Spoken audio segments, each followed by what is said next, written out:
Hi అందరు ఎట్లున్నారు? మేమైతే బిందాస్ ఉన్నాం. మా ఇంటి పక్కన అయితే నాకు కొంచెం స్పేస్ ఉంది, అక్కడనే ఈ టమాటోస్ వేసుకున్నా. నేను ఈ చెట్లు పెట్టి ఆల్రెడీ 2 months అవుతుంది. ఇప్పుడైతే హార్వెస్ట్కి వచ్చినాయి. అలా కొన్ని వచ్చినాయి, కొన్ని రాలేవు. నేను ఆల్రెడీ తెంపుతూనే ఉన్నా, మధ్యలో టైం దొరికినప్పుడల్లా ఇట్లా రెడ్గా అయిపోతున్నాయి, వేస్ట్ అయిపోతాయి అని చెప్పేసి చాలా వరకు అయితే టమాటా చెట్లే పెట్టిన.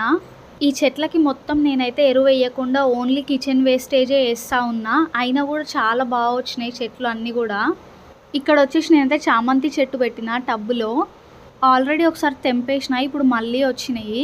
టమాటో చెట్టు, ఇది వచ్చేసి పుదీనా చెట్టు. ఇది కూడా అప్పుడప్పుడు తెంపుతూనే ఉన్నా పుదీనా రైస్ చేయడానికి. ఇది వచ్చేసి డ్రాగన్ ఫ్రూట్, పాలకూర, ఇది తోటకూర. మీకు ఆల్రెడీ తెలుసు, లాస్ట్ వీడియోలో నేను చెప్పిన. ఈ తోటకూర మాత్రం అవసరమైనప్పుడల్లా కొంచెం కొంచెం తెంపుతూనే ఉన్నా. ఇది వచ్చేసి నా మినీ హార్వెస్ట్. పగిలిపోయిన ప్లాస్టిక్ బకెట్లలో కూడా ఇట్లా టమాటో చెట్లు వేసిన. నా మినీ గార్డెన్ ఎట్లుందో కామెంట్